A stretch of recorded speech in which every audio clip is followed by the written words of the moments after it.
આ સમયે સમાજને કંઈક તમારે સંદેશો આપવો હોય તો આપના તરફથી મારું કહેવાનું એવું છે કે માણસના મનમાં એવી ગ્રાંથિ ગરી ગઈ છે કે આપણે ટેન્શન હોય ને ત્યારે ના પીવાનું પીવું, આવું મગજમાં ગરી ગયું છે. હકીકતમાં એને નાને કાંઈ લેવા દેવા નથી. જો ટેન્શન એનાથી વયું જ જતું હોય તો માણસ હું તમને કોઈનું બંધારણ જ ન કરી નાખે. હા. જય શ્રી રામ. હું છું પરેશ રબારી. આપ સૌ મિત્રોનું હાર્દિક સ્વાગત છે મારી યુટ્યુબ ચેનલ વિશેષ વિથ પરેશમાં. મિત્રો, કહેવત છે ને કે જ્યાં ટુકડો ત્યાં હારી ઠુકડો. એવી આપણે આ ગુજરાતની અનેક દેહાણ જગ્યાઓ કે જ્યાં વર્ષોથી પરંપરાથી એક રોટલાનો ટુકડો કે ટુકડાનું મહત્ત્વ છે. ત્યારે આજે આપણે આવ્યા છીએ સિંહોર તાલુકાના સણોસરા ગામે, જ્યાં દાન મહારાજની આશ્રમ છે અને પૂજ્ય નીરુબાપુ અહીંયા બિરાજમાન છે. બાપુ સાથે વાત કરીએ, આ પરંપરાને, આના ઇતિહાસની ઘણી બધી વાતો કરવી છે. આવો બાપુને મળીએ અને આ પરંપરા વિશે વધારે જાણીએ. આવો. જય સિયારામ. પણ એ પહેલાં આપ જો આ ચેનલ પર નવા છો, આ વિડીયોને પહેલીવાર જોઈ રહ્યા છો, તો ચેનલને સબસ્ક્રાઈબ કરો, જેથી કરી અને અમારા આવતા વિડીયોની માહિતી આપને જલ્દીથી મળે. જય સિયારામ. જય સિયારામ. મેં આપને વાત કરી એ પ્રમાણે મારી બાજુમાં બિરાજમાન જગતગુરુ પૂજ્ય નીરુબાપુ બિરાજમાન છે. જે પરંપરાની આપણે વાત કરીએ છીએ, દેહાણ જગ્યાઓ જે છે, એ દેહાણ જગ્યામાંની એક જગ્યા એટલે આપણું આ સણોસરા દાનેવ આશ્રમ. પૂજ્ય બાપુ સાથે સંવાદ કરવો છે અને સંવાદની શરૂઆત કરવી છે. બાપુ, આપનું ખૂબ ખૂબ સ્વાગત છે અમારી યુટ્યુબ ચેનલમાં અને આપના ચરણોમાં કોટી કોટી વંદન. આ પરંપરા જે આખી અહીંયા છે એના ચરણોમાં પણ કોટી કોટી વંદન. બાપુ, સંવાદની શરૂઆત કરવી છે, તો બાપુ આ જગ્યાની થોડી અમને બેઝિક માહિતી, પરિચય આપો. આ જગ્યા અમારે સલાળાની એક શાખા છે. જે દાનબાપુ સલાળા થઈ ગયા એમની એક શાખા એટલે આ સણોસરાની દાનેવ આશ્રમ. આ જગ્યા વર્ષો પહેલાં અહીંયા એક ખેતર હતું, વાડી હતી દરબારની. અહીંયા કોઈ પણ જગ્યાએ કંઈ હતું નહીં. મારી ઉંમર જ્યારે 11 વર્ષની હતી ત્યારે મેં અહીંયા સ્થાપના કરી અને વહેલાં મેં જ્યારે સ્થાપના કરી ત્યારે હું હીરા ગણતો 11 વર્ષની ઉંમરે. અને એ વખતમાં મેં સ્થાપના કરી ત્યારે મનુભાઈ વાણંદ એમના ઘરેથી ખુરશી લઈને અમે વાડીમાં બેસતા. ભગવાન હનુમાનજીનો ફોટો, દાનબાપુનો ફોટો ને એક નવનાથ. અમારા એક 3 ફોટા ને તે તો એક કાંઈ બહુ ખબર ન પડતી, પણ કુદરતને ને લઈ જવાતા એટલે અમે આ રાખીને પછી માળા કરવી. બન્યું એવું, વરસાદનો સમય આવ્યો એટલે ખેતરમાં કેમ બેહવું, એટલે બાજુમાં અહીંયા અમારે ભીખા લવજી કરીને પટેલ છે. એને કીધું કે મારું કારખાનું છે, એને ઘંટીઓની વસાળે કે તમારે સત્સંગ કરવો હોય તો આપ રાત્રિએ કરો, દિવસે તો મારું કારખાનું શરૂ હોય. એટલે કીધું હાલો ને આપણે કાયમ ધૂનને સત્સંગ કરવી છે તો ન વિયા જવી. એટલે વરસાદ ટાણે એમના ઘરે અમે વિયાયા.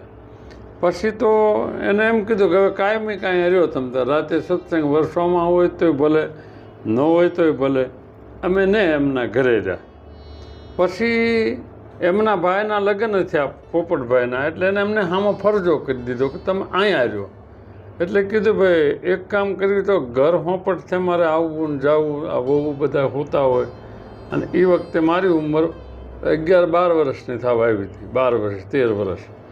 હવે એ વખતે પછી બાજુમાં મોહનલાલા એ ઘર હતું, એને સ્લેપ એક ઘરમાં નહોતો ભરેલો, બજારમાં બાવણું પડતું હતું. કીધું આમાં વ્યાજ એવી શું વાંધો. એટલે અમે નથી મોહનલાલાને ઘરે વ્યાયા. એટલે કુલ અમે આ 2 ઘર વસાડે મેં 15 વર્ષ કાઢ્યા. નહીં. અને અહીંયા જે વાડી હતી તાલુકદારની જોરુબાપુની, એ જોરુબાપુની વાડીમાં આ સાર્વજનિક એક પ્લોટ હતો. અને પછી અમે ગામના સરપંચને કીધું કે ભાઈ આ પ્લોટમાં અમે આશ્રમ કરવી. એટલે એને કીધું કરો ને, આમાં સાર્વજનિકમાં 2 જ વસ્તુ થાય, કાં તો દવાખાનું થાય, નિશાળ થાય, કાં તો મંદિર થાય. એટલે અમે એ ફરતી કાંટાની વાડ જેવું કરીને અને એક ધજાનો વાંહડો ખોડ્યો. અને વાંહડો ખોડીને પછી અમે એને ધૂન ગાતા અને બેહતા. ઘણા સમય પછી બન્યું એવું કે વલકુ બાપુ દર વર્ષે અહીંયા ટેલ કરવા 3જે વર્ષે 2જે વર્ષે એમ આવે. ટેલ એટલે તમને તો ખબર જ હોય ને કે બધા સેવકોમાં આવે ને પછી એ લોકો જે ફૂલની પાંખડી મેકે બાપુને. હવે એમાં બાપુને એમ છું કે ભાઈ આ છોકરા 15 વર્ષથી આમ નામ ધૂન ગાન એક ઓવડો નથી થતો. એટલે બાપુ એમ કીધું કે ભાઈ 1 વર્ષની ટેલ છે ને મને ન દેતા એના સેવકોને, કે રજપૂત સમાજ અમારા મારું સમાજ છે, એ 1 વર્ષના ટેલના પૈસા તમે આશ્રમે દઈ દો. એટલે કીધું બહુ સારું. એટલે એ હોંઘાઈમાં આ હું વાત કરું એને 40 વર્ષ થઈ ગયા. 40 વર્ષ પહેલાં એ લોકોએ, હું તમને કહું, પૈસા હોંઘાઈમાં 19,000 રૂપિયા અમને આપ્યા 40 વર્ષ પહેલાં. અને 19,000માં પછી ગામમાં બધા ટ્રેક્ટર છે, કોઈના ખટરા છે, એ બધા અમને મદદ કરી કે ભાઈ ધૂળ અમે લાવી દઈએ, કોઈક ઈંટનો ફેરો અમે આપી. અને એ વખતે પછી દાન બાપુનો એક ઓવડો બનાવ્યો. અને એક ઓવડો બનાવીને પછી સારું મુહૂર્ત જઈને દાન બાપુનો ફોટો પાછો ને પધરાવી દીધો હનુમાનજી નવનાથનો. અને ને અમે આશ્રમમાં પછી અમારે રહેવાનું કાંઈ હતું ને. પછી અમે હોનગઢથી પાન લાવ્યા.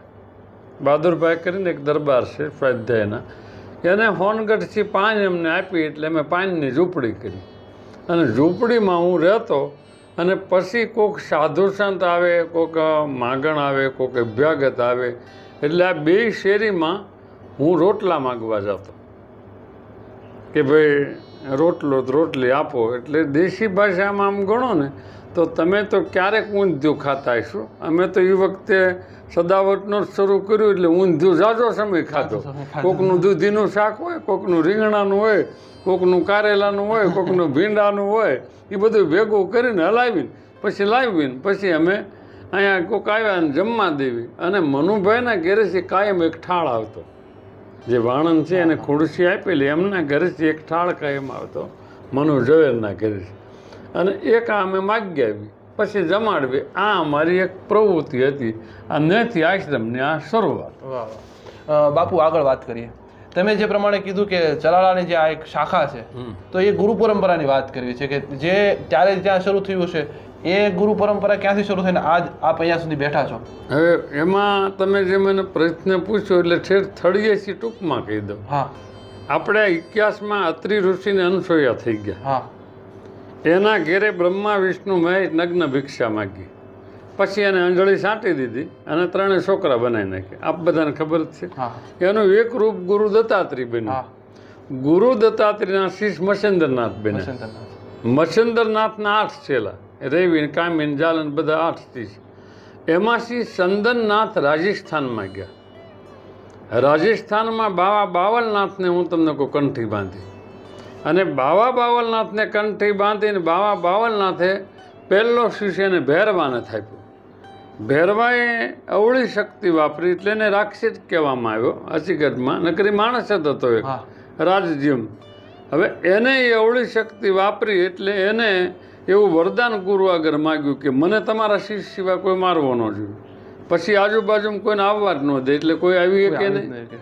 પછી એના ત્રાસથી અજમલ રાજાના ઘેરે રામદેવજી મહારાજે અવતાર લીધો. એ અવતાર લીધા પછી અમુક સમય એ દડો ઉલાડ્યો. આવી કથા લાંબી છે. દડો ઉલાડ્યો ને ગયો ને પછી એમ કહેવાય છે કે એને બાવા બાવલનાથને ગુરુ કર્યા અને ભૈરવાને માર્યો. બરાબર, અશ્વા ભંડાર્યો. હવે ભૈરવાને માર્યા પછી રામદેવજી મહારાજ એમના શિષ્ય બન્યા બાવા બાવલનાથ. અને એક શિષ્ય ગેબીનાથ બન્યા. અને ગેબીનાથ છે એ ઓથલ પદમણીને ઓધાજામ થઈ ગયા કચ્છમાં. હા, એના દીકરા ગાંગેવમાંથી ગેબીનાથ બન્યા. અને એ ગેબીનાથે કંઠી બાંધેલી. એટલે બાવા બાવલનાથના 3 શિષ્ય, રામાપીર, પહેલાં ભૈરવો, પછી રામાપીર, પછી ગેબીનાથ. રામદેવ પીરની પરંપરા રાજસ્થાનમાં અત્યારે હાલી જાય છે. બરાબર. પછી એના એક શિષ્ય તોળાદેવ થયા. જેસલ તોરલ જે કહેવાય એમાં ગેબીનાથના શિષ્ય તોળાદેવ થયા. અને ગેબીનાથની પરંપરામાં હું તમને કહું પછીના જે શિષ્ય ગણો તો રતા મેપા બાપા કુંભાર થયા. મેપા બાપા કુંભાર પછી એમના શિષ્ય રતા બાપા થયા મોલડે. રતા બાપાના શિષ્ય જાદરા બાપુ થયા. આપા જાદરા. જાદરા બાપુના શિષ્ય દાન બાપુ થયા. દાન બાપુના ઘણા શિષ્ય આપા ગીગા એ બધા છે એના શિષ્ય. મૂળીમાં જેતસુર આપા એ બધા. પછી એને વિશામણ બાપુને શાન આપેલી, બારવટો હતો એમાં બાળિયાર. એટલે એ જે અમારી પરંપરામાં એક ઝીણા બાપુ થયા દાન બાપુના વારસાગતમાં ઝીણા બાપુ થયા. ઝીણા બાપુના દેવા બાપુ, ઉનડ બાપુ, દાદા બાપુ, ભાણા બાપુ, મંગળુ બાપુ, વલકુ બાપુ ને હું તમારે સામે બેઠો. આ અમારી પરંપરા ઠેઠ અત્રિ ઋષિના આશ્રમથી અહીં લગીને અમારી પરંપરા. લ્યો બાપુ આગળ વાત કરવી છે. આપ હમણાં જ જગતગુરુ તરીકે પદવી પ્રાપ્ત કરી એ માટે આપણે ખૂબ ખૂબ અભિનંદન. સાથે સાથે થોડી એ આખો જે પ્રસંગ હતો એની થોડી યાદી કરવી છે કે કઈ રીતે આખો પ્રસંગ અહીંયા ઉજવાયો હતો અને કોણ કોણ મહાપુરુષો સંતો અહીંયા આવ્યા હવે એ જે જગતગુરુની પહેલા જે મને પદવી જે આપી ને એ જગતગુરુ દ્વારકાના આવ્યા હતા. હા બરોબર. સદાનંદ સરસ્વતી એમને મને તપસ્વી ઋષિની પદવી આપેલી, ચાંદીના પત્રમાં લખેલી તપસ્વી ઋષિની. ત્યાર પછી એને 2-3 વર્ષ થયા પછી આ માધવાચાર્યજી આવ્યા અને વલકુ બાપુના આશીર્વાદ ચલાળાથી. એટલે બાપુના આશીર્વાદથી પછી એને કીધું કે ભાઈ આ પદવી તમને જગતગુરુને આપવામાં. એટલે પહેલાં અમારે 26 તારીખનું હતું પણ અમારે કારણસર સંજોગે અમે કીધું ભાઈ અત્યારે અમે તાત્કાળે આ નિર્ણય ન કરી શકીએ. એટલે એને કીધું ભાઈ હમણાં ખમો. પછી વલકુ બાપુના આશીર્વાદથી, બાપુની કૃપાથી અને બાપુએ કીધું કે હવે આ તમે વધાવી લો, તમારે જ્યારે આ પદવી મળતી હોય તો તમારે આ પદવી લઈ લેવી જોઈએ. મેં કીધું નકર અમારી પરંપરા એ છે કે બેઠા બેઠા બેરખો ફેરવવાનો, ગાયો હોય તો સેવા કરવાની, અભ્યાગતને રોટલો આપવાનો અને આવે એને આવકાર દેવાનો. આ અમારી ફરજમાં આવે છે. અમારે કોઈને બોધ આપવાનું આવતું નથી. બરાબર. બોધ તો વિદ્વાનો છે, સંતો છે, મહાપુરુષો છે બોધ આપે. કારણ કે હું તો અભણ માણસ છું, 2 ચોપડીમાં નપાસ થયો છું. એટલે મને કાંઈ સંસ્કૃત હિન્દી કાંઈ આવડતું નથી. એટલે એ જે માધવાનંદાચાર્યએ કીધું કે તમારું તપ ભજન ને તમારું જે કાંઈ સાધુ સંતોને દાન દક્ષિણા દેતા હોય જગ્યાના નિયમ પ્રમાણે, એટલે એની લીધે કીધું કે તમને યોગ સવો અને તમને આ પદવી આપવાની છે. પછી એ લોકો બધા ભેગા થયા. એમાં ઘણાય મહંતો હતા, 140 મહંતો તો બહારના હતા, બાકી આપણા સૌરાષ્ટ્રના હતા. એમ કરીને 150 મહંતોની હાજરીમાં મને જગતગુરુનું પદ આપ્યું. હવે એ પદને જાળવવા માટે, નિભાવવા માટે મેં એમને આગળ પ્રાર્થના કરી કે મને એવા આશીર્વાદ આપો કે મારામાં અહમ ન આવે, હું જગતગુરુ છું એનો મને ઘમંડ ન ચડે અને સામાન્ય રીતે જે જીવન જીવું છું એ જીવવાની મને ભક્તિભાવથી મજા આવે એવા આશીર્વાદ આપો. આ એની લીધે આ મને પદ મળ્યું. બાપુ આપણે વાત કરી કે વિદ્વાન હોય એને પદ શોભે, પણ વિદ્વતાની સાથે હમણાં મુરારી બાપુએ વાત કરી થોડા દિવસ પહેલા કે વિદ્વતાની સાથે નિર્દોષતાથી વધારે મહત્વની છે. આપની જે નિર્દોષતા છે એ અમને વધારે દેખાય ને આપ એ પદવીને ગ્રહણ કરી લીધી. આગળ વાત કરવી છે કે આ જે સંસ્થા છે એની અંદર કયા કયા કાર્યક્રમો ઉજવાય છે? આ સંસ્થાના કાર્યક્રમમાં એક અમારે મોટામાં મોટો કાર્યક્રમ ગુરુ પૂનમ હોય, અષાઢ સુદ પૂનમ. એક અમારે અષાઢ મહિનામાં રામદેવજી મહારાજનું જ્યારથી આ મોરું આવ્યું, અમે પાઠ કરતા પણ 5 જોઈતું કરતા, પણ રામદેવજી મહારાજનું મોરું આવ્યું ત્યાર પછી અમે 52 જોઈતનો પાઠ કર્યો. 52 જોઈતનો પાઠ છે એ અમે આટલામાં ભાવનગર જિલ્લામાં કોઈ લગભગ કરતું નથી. પછી ખબર મને નથી કોઈ કરતું હોય તો, પણ 52 જોઈતનો પાઠ અમે દર અષાઢી બીજને દિવસે સવારમાં પાઠ કરવી. અને એ પાઠ એ રીતનો હોય છે, સવાર 9, 9:30 પાઠને પ્રગટ થાય રામદેવજી મહારાજની જોત અને સાંજે 12 વાગ્યા પહેલાં અમે વધાવી લેવી.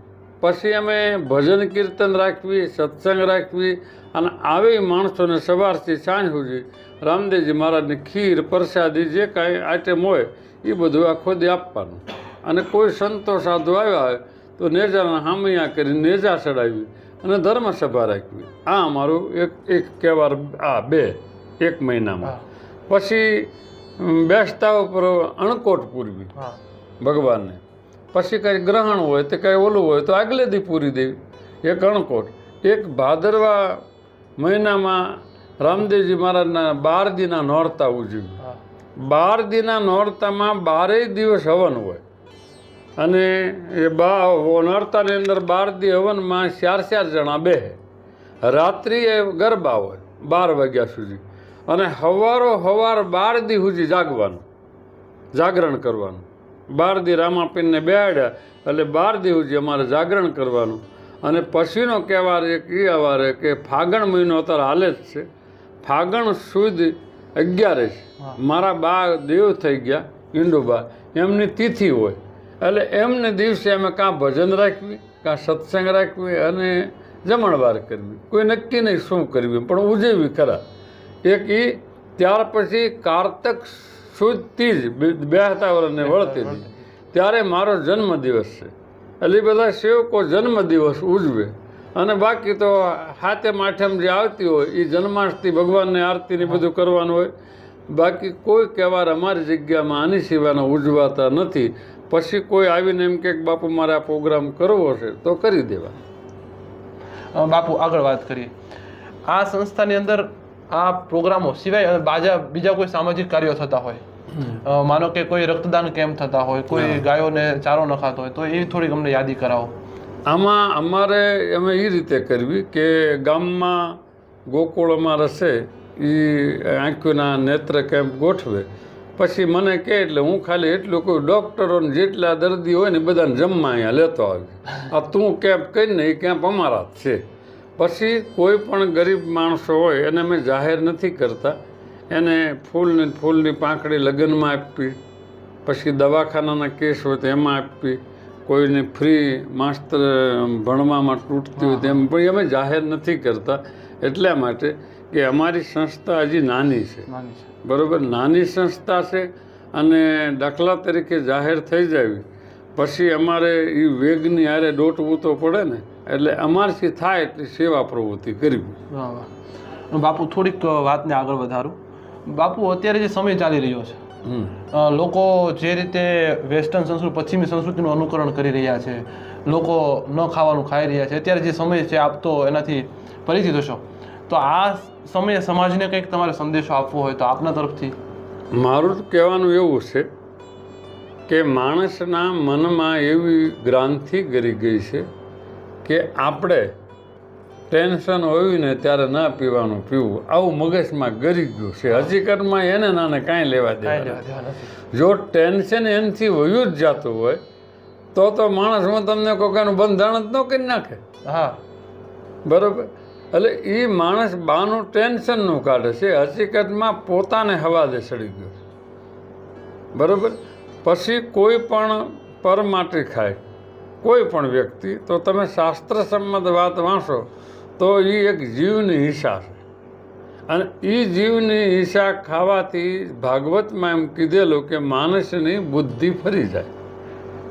જેવો માણસ ડાયો હોય, આમ તો ત્રણેય વસ્તુ છે ને વિનાશકારક છે. આમ તો 4 કીધી પણ કળયુગમાં હું ઇનામ નથી દેતો, 3નું આપું. એક તો જાણે ના ખાવાનું ખાવી, એક ના પીવાનું પીવો એ, એક જુગાર રમો લક્ષ્મીજીના હાથમાં લે. બરાબર. એટલે આ ત્રણેય વસ્તુ વિનાશકારી છે. અને એની સાબિતી તમારે જોતી હોય તો ભગવાન કૃષ્ણ જ એમની સાથે હતા, મામા ફઈનો જેનો નાતો હતો, બરાબર, અર્જુનના વંશક મામે શિવી, બરાબર. તો જેને આવા નાતા હતા તો એને જુગઠુરમાં ગયા તો હારી ગયા અને હેરાન થયા ને, તો આપણે ક્યાં એવા છીએ? એટલે આ ત્રણેય વસ્તુ વિનાશકારી છે. બાપુ થોડીક આગળ વાત કરવી છે. એક વાત મેં સાંભળેલી છે કે અહીંયા દાન બાપુની મૂર્તિ છે અને હવે થોડાક સમયમાં કદાચ પ્રતિષ્ઠા પણ કરવાના છો. હા, અમારે દાન બાપુની આ મૂર્તિ છે ને એને મંદિરમાં પધરાવવાનો અમારો સંકલ્પ છે, પણ બાપુનો આદેશ નથી. બાપુ એટલે દાન બાપુનો. દાન બાપુનો જો આદેશ હોય તો તમે વિચાર કરો, અમે 2 ફેરી નક્કી કર્યું કે આપણે મંદિર કરવું છે તો બરાબર આમ કોઈ રાજીપો નથી થતો અને કોઈને એમ નથી થતું. સેવકો તૈયાર છે, ગામ પણ તૈયાર છે, પણ રાજીપો કેમ નથી થતો કે અમને અંદરથી એમ નથી થતું કરી નાખીએ. એમ ભોજનાલય કરવી છે પણ એ હજી અંજળ નથી આવતો. સામે નવું ગેસ્ટ હાઉસ બનાવી નાખ્યું 1 કરોડ ને 30 લાખનું. અહીંયા માથે 3જો માળ લઈ લીધો, બરાબર, કોરોના વખતે. એટલે એમ બાંધકામ અમે કરોડો રૂપિયાના કર્યા. મંદિરનું નામ આવે ને એટલે વિઘન નથી આવતું, પણ બધા સેવકોને અંદરથી કુદરતી તેમ થાય કે હમણાં ખીમ, એ હમણાં ખીમીને ઉજમ ન આવે એટલે માનમાં દાન બાપુની ઈચ્છા નથી. બરાબર, નકર જે કામ કેમ ઉજમ ચડી જાય. એટલે બાપુની જ્યારે ઈચ્છા હશે ત્યારે મંદિર થશે. અમારે તો કરવું જ છે. વાહ વાહ. બરાબર, એવી કોઈ તકલીફ નથી કે જે માનો કે ગેસ્ટ આઉટ બન્યું હોય તો 1 કરોડ ઉપરનું, માથેનો 3જો માળ એ એટલાનો કરોડો રૂપિયાનો બનેલો, તો બધું કામ પૂરું કરી દે ઠાકર, તો એનું મંદિર તો એ તરત કરી નાખે. કરી દે. અને અમારે મંદિર બહુ નાના કરવાના છે, બહુ મોટા નહીં. આ તમને સસ્ત વાત. અમારે મોટામાં મોટો ધર્મ એ છે કે માનવને આવકાર દેવો, ભોજન આપવું અને વ્યવસ્થિત જીવન જીવવું. બાકી મંદિર માપના કરવાના, શિખરબંધ કરવાના પણ માપના. કે માનો કે 15 કરોડનું મંદિર તે 20 કરોડનું એવું મંદિર નહીં, માપસરનું મંદિર કરીને અને નિજ મંદિરમાં બેહાડી દેવી. એટલે અમને આનંદ થાય, પણ એમની ઈચ્છા હોય ત્યારે.